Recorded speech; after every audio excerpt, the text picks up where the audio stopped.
एक recent scandal पर जहां एक छोटी सी साजिश, एक मासूम सा स्टूडेंट और कुछ अफसोसनाक कदम पूरी कौम के लिए सोचने का सबब बनकर रह गए हैं। उनका एटीट्यूड बहुत बुरा होता है। वो स्कूल के स्टाफ को धमकियां देते हैं और चीज़ों को तोड़ फोड़ करते हैं। और सीक्रेट वीडियोस के मुताबिक उसने टीचर्स पर हाथ उठाया। अस्सलाम वालेकुम दोस्तों, उम्मीद करता हूं कि आप सब खैरियत से होंगे। आज का वीडियो एक ऐसे वाक़े के बारे में है जो सिर्फ एक स्कूल तक महदूद नहीं बल्कि हमारे समाजी निज़ाम, तालीमी इदारों और कानूनियत पर भी सवालात उठाता है। मैं हूं महमूद फारूकी और आज हम बात करने जा रहे हैं कराची के मशहूर इस्लामिक स्कूल चैन अल बदर स्कूल की एक रिसेंट स्कैंडल पर, जहां एक छोटी सी साजिश, एक मासूम सा स्टूडेंट और कुछ अफसोसनाक कदम पूरी कौम के लिए सोचने का सबब बनकर रह गए हैं। ये वाक़या 26 मई का है, लेकिन इसकी जड़ें कुछ पहले से जाकर मिलती हैं, जब एक स्टूडेंट जिसका नाम ईशल है, जो 8th क्लास की स्टूडेंट थी और हाफिज़ कुरान भी थी, इससे एक छोटी सी डिसिप्लिन की वजह से क्लास से कुछ देर के लिए बाहर खड़ा कर दिया गया।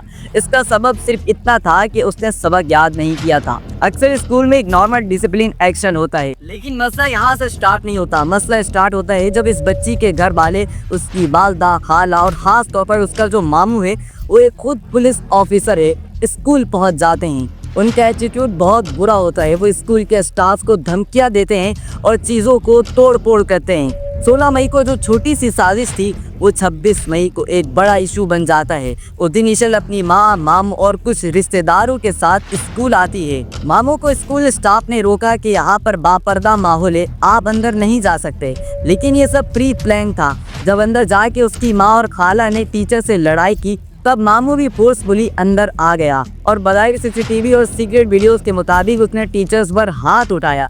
जी हाँ, एक पुलिस ऑफिसर ने एक एजुकेशन इंस्टीट्यूट के अंदर बापर्दा माहौल में और टीचर्स पर फिजिकली हाथ उठाया। इस वाक़े के बाद जो सबसे पहला एक्शन लेना चाहिए था वो था स्कूल इंतज़ामिया को, मगर अफसोस स्कूल इंतज़ामिया खामोश रही और उन्होंने कुछ भी ना कहा।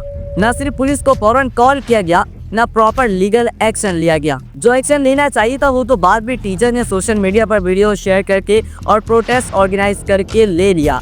उन्होंने सड़कों पर आकर इंसाफ का मुतालबा किया और लोगों का रिस्पॉन्स भी ज़बरदस्त था। सबने इस मामले को वायरल किया, आवाज़ उठाई। लोगों ने कहा, अगर आज बापर्दा टीचर्स महफूज नहीं है तो कल हमारी बच्चियाँ कैसे महफूज होंगी। फिर एक और ट्विस्ट आ गया। बच्ची के वालिद को तो पुलिस ने अरेस्ट कर लिया, लेकिन पुलिस ऑफिसर मामू, जिसने असल में हाथ उठाया था, वो फरार हो गया। कहने को तो उसे सस्पेंड कर दिया गया, लेकिन अब तक वो अरेस्ट ना हो सका। मौलाना तलल रहमानी साहब ने इसमें काबिल तारीफ किरदार अदा किया। वो खुद बीमार हैं, लेकिन फिर भी उन्होंने मुकदमा दर्ज करवाया, पुलिस ऑफिसर से बात की और प्रोटेस्ट में टीचर्स का साथ दिया। इस वाक़े के बाद मुख्तलिफ लोगों ने एक और ट्रैक आजमाया। ईशल की मेंटल हेल्थ का कार्ड खेला गया। मीडिया पे कहा गया कि वो पागल हो गई है। उसकी एक्टिंग वीडियोस वायरल करने की कोशिश की गई, लेकिन सवाल ये है कि अगर वो पागल होती तो 16 मई के बाद 17, 18, 19, 20 को वो एग्जाम्स क्यों दे रही थी, पेपर क्यों दे रही थी, और 26 मई को वो स्कूल आई भी बिल्कुल नॉर्मल थी। यानी एक डिलिब्रेट अटेम्प्ट था सिंपैथी हासिल करने के लिए और असल इशू से तवज्जो हटाने के लिए। स्कूल इंतज़ामिया का साइलेंस, लीगल सिस्टम का वैकेंस और मुआशरे का रिस्पॉन्स, इन सब पे भी सवालात उठते हैं। टीचर्स हमारे लिए रूहानी वालिदैन जैसे हैं, उनका मकाम सबसे ऊपर है। अगर वो महफूज नहीं तो तालीम का निज़ाम ख़त्म हो जाएगा। उन पर जुल्म हो तो हमें आवाज़ उठानी होगी, और ये सिर्फ उनका नहीं, हमारा कलेक्टिव इख्तियार है। इस वक्त ज़रूरत है कि हम एज अ सोसाइटी टीचर्स के साथ खड़े रहें, उनका साथ दें, ऑनलाइन भी और ग्राउंड पे भी, ताकि एक मिसाल कायम हो सके कि हम किसी भी हद तक जाएंगे, मगर माशरे के मौलमीन के साथ नाइंसाफ़ी बर्दाश्त नहीं करेंगे। आपके एक शेर से किसी टीचर को हिम्मत दी जा सकती है, किसी जुल्म को रोका जा सकता है, और सबसे बढ़कर हमारे आने वाली जनरेशन के लिए एक मिसाल बन सकती है।